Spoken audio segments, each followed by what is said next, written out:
To get an interview with Mar Roxas. Now, he is the Secretary for the Interior and Local Government, an absolute key figure in the recovery and the immediate aftermath of restoring law and order, and also getting food and water out to the thousands who all of them so desperately needed it. Mr. Secretary, thanks very much for joining us. I have been walking around this town for the past 4 or 5 days. You and I both. That's right. We were here. We were here for the storm itself. I am hearing growing anger on the streets about the government response. People feel they've been left. They have not been supported by the government. Well, through your network, I can assure our people and the whole world that the entire force of the government of President Pinoy is looking after our people here. It's you know, if we had set aside gallons or pails of water, it just turns out that the need is that of a swimming pool. So what was a garden hose is now a fire truck's hose, and we're doubling this every day, and this should now accelerate as days goes by. So obviously you couldn't handle the initial response, but even today, we are now in our 6th day, right. We are at the airport, we're at the staging post for relief supplies. That's correct. Supplies. I get asked for water. My crew gets asked for water every day, right. Several times a day. If you can't supply water here, there is no water supply. I mean, there is no municipal. Wasn't that your? No. There is no municipal water supply. All the water that is available are in bottles that are brought in. This is brought to the warehouse of the Social Welfare Department, from which it now goes to all the communities in the interior. What you see here is multiplied 1,000 times by all the other localities inside. Is the situation under control? Yes, I would say that it is. So you are saying that the relief efforts are now working as effectively, as efficiently as they could be? You know, Andrew, nothing is fast enough in a situation like this. The point is, everything that we have, if this was a gun, all bullets are being deployed. If this was a fire hose, all hoses are being deployed. And slowly, as we are clearing the streets, we are able to reach the people in the interior. Imagine a situation where from zero, no power, light, water, communication, nothing, you have to build the social infrastructure as well as the physical infrastructure for 275,000 But it's the immediate response, surely. You knew the storm was coming. We all knew the storm was coming. That's right. We knew it was going to be perhaps one of the most intense storms we've ever seen. Yes. The President said on the day before the storm arrived that Manila stood by, ready to support everyone. From my view, I would say that did not happen quickly enough. Well, as I said, nothing is fast enough in a situation like this. In our doctrine or in our framework, the local government unit is the first responder. The national government is supposed to come in on day 2 and day 3 to be able to support that. What happened is that the local government unit, not just here in Tacloban, but the entire, many of the communities in Leyte, basically was literally swept away. So there was no... Which puts more emphasis on the central authorities to provide immediate assistance. That's right, and that's why on day 1, on 0 plus day 1, we were able to reopen the airport. On 0 plus day 2, we opened the road to the airport. And now here we are, day 6, all the municipalities are now accessible by land. I travel into the city every day. Right, yeah. I have been.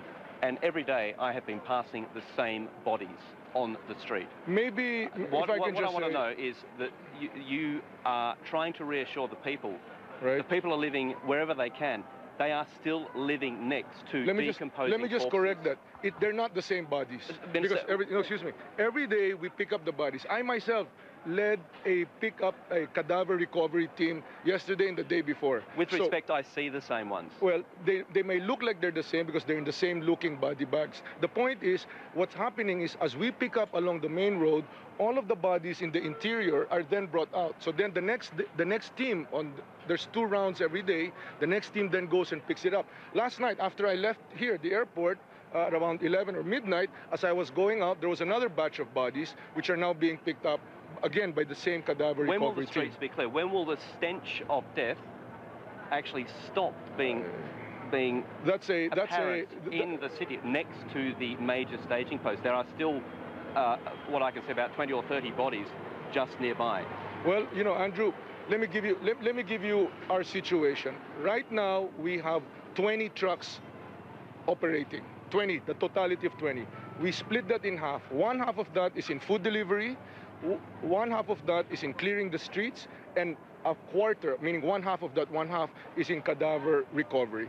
That's what we have. By tonight, another 10 trucks are supposed to arrive, and then after that, that which was organized by the private sector is also going to come and help us. So every asset, moving asset, physical asset that is being brought here, gensets, etc., are being deployed as fast as we can to where it's needed, and that's all that we can do. What is the death toll now, and what do you expect it to be, having been a part of this devastation? It's going to be horrific, Andrew. The actual number that's reported by the Office of Civil Defense as of last night is 1,688. But I think that's understated, because there are still many towns that have not sent in complete reports, and out of the 40 towns of Leyte, for example, only 20 have been contacted. So there's another 20 towns with no communication. Now that the roads are open... How many people are we talking about there? 20 towns. Of roughly how many? Hundreds of thousands of people? The entire Leyte, the population of the entire Leyte province is about 1.5 million. About 300,000 to 400,000 of that is in Tacloban, the big city, including Palo. The rest of it is spread out on the other areas. Okay, so horrific. It's going to be a high death toll. I don't want to go into just throwing out numbers. It's going to be high, but what I can do, and I want to take this opportunity and ask help from the rest of the world. We appreciate all the help that has come in, but what we need right now are medicines for community-borne diseases like leptospirosis, anti-typhoid medicine, anti-tetanus medicine, and that sort of thing. We don't need so much doctors, although we appreciate all the doctors and nurses that have come here, but we have the medical personnel. It's the supplies, the bandages, the trauma kits, hygiene kits, tents, all of the homes. You can see all for kilometers down the coast, every home for 1.5 kilometers deep from the coast have just been swept away. So we're going to need tents, we're going to need gensets to be able to power up the government offices, the hospitals, the water pumping stations. That's the kind of stuff that we need. Are you saying the international community has not responded as generously as it needs to? No, I mean, we're very, very grateful for all the help that has come in. There's even countries that normally don't respond that we don't see, like Canada or Israel, and the others are here, and we appreciate that very much. All I'm trying to do is, if you're going to send help, I'm trying to match the help that's coming in with what I see on the ground is the need. Let me tell you a story I heard yesterday from the mayor of this city. He said that we ordered and asked for 700 body bags from the central authorities in Manila. They were evidently dispatched from Manila. They never turned up here. No one knows where they are. My question to you is there an effective chain of command here? Is there a coordination?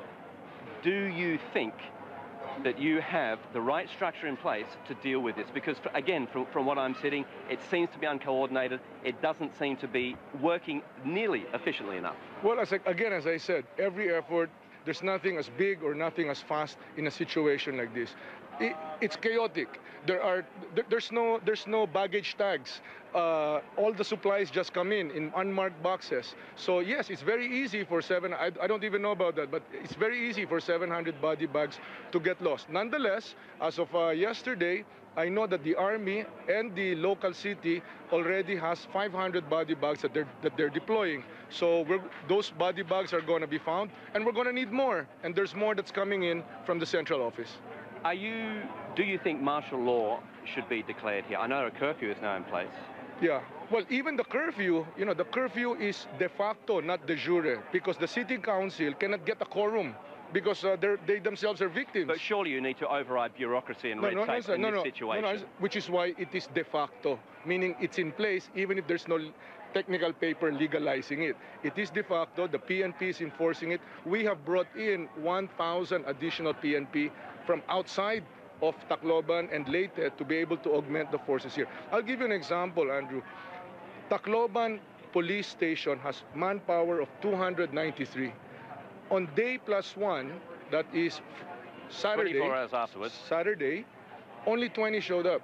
They're all they're swept away. They're victims themselves. Their houses are swept away. They're looking for their loved ones. We don't know. Today, as of last night, the count is 50. So that's why people from the outside have to be brought in. All right, we're going to have to leave it there. Secretary, thank you so much for joining us.